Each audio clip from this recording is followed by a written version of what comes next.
So the next thing I want to talk about is Opera for Peace. I saw that you're an ambassador of Opera for Peace.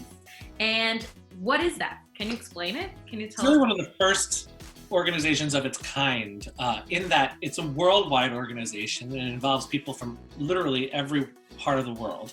And the reason why it was started was twofold, really. But really, it's actually expanding even more every day. I'm really proud to be a part of it. The first part was supposed to be about young artists, and we found that between young artist programs and a career, there was always this little hard gap to get through. And it's really challenging. It's really challenging to break out of young artistry into like a real career worldwide, especially. Like if you want to have a big, Jonas Kaufman type career, you have to be able to make that transition from the younger part of your career to that. And we found that that's really hard. And a lot of singers have found that that's really hard. So something we thought about doing was exchange programs also between programs, where we would send somebody from South Africa to the Houston Grand Opera program. And I think we've already arranged some of these that are starting up right away, actually, as soon as COVID's over. And then vice versa, have somebody go there. And it's like an exchange program almost, where you experience different coaches, you experience different people, and you get them to experience you as well. So it's also building your network at the same time. That is part of the transition, but it's also part of being a young artist. It just makes you more well-rounded and more able to kind of understand how other people work in different places. Mm-hmm. So sometimes the only young artist program you've done is the last one you've done, and that's it. And you don't have a lot of other influences and other coaches and other ways of people doing things.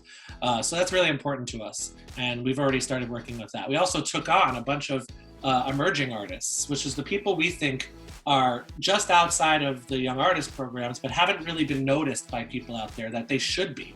They're excellent, talented artists, really dedicated to their work, and they're just not able to get out there, not able for people to hear them because they happen to be in a different place, in a different country where opera is not as popular, or even in a place like New York City where they could happen to be, but just can't seem to get the opportunities. But we noticed them. And so we found ways to get them concerts for people. They get a little bit of money too, which is helpful because you're always paying for application fees and auditions, especially if you don't have an agent. So we're trying to connect our artists with agencies and with performance venues and making it possible for everybody to communicate in a way that's really easy, because we're like the hub in the middle, Mm-hmm. And of course then the agents get involved, and if they get an agent, which we've had so many of our artists already just get agents, and we're just so proud of that. That's awesome. It's amazing, and it's only 2 years old now, and it's all during COVID so far. Like it basically has, Imagine what it's gonna do when we're back to normal. I mean, we showed ourselves to the world in what was it, 2019 September in in November in Dallas as well, and then the pandemic hit.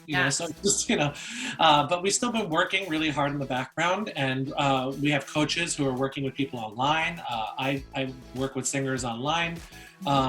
So that's really cool. The other part that even excites me more is something that really is kind of more near and dear to my heart, is the idea that we can not keep opera in a box, and we can work with other organizations that are acting out in the world on behalf of peace. Mm-hmm. So like organizations like UNESCO and like just these amazing companies and organizations that want to make the world better. Yeah. And so we're trying to partner up with all these organizations, finding ways for us to participate in their world events and bring an exchange of ideas. And that's really, really cool. I think this is one of my favorite parts of the organization. So I'm really proud to be a part of it. In fact, now we're also promoting opera in languages that are not Western, for instance. We just started a partnership where we're going to be promoting opera in Arabic. I mean, there's just so many cool, and it exists. Like, it's not that it doesn't exist, it's just not as popular for some reason. Yeah. And there's no reason why it shouldn't be. Chinese, I mean, we know that there's Chinese opera in the classical standard form of Chinese opera, but there's also opera written in Chinese that's written in a Western style.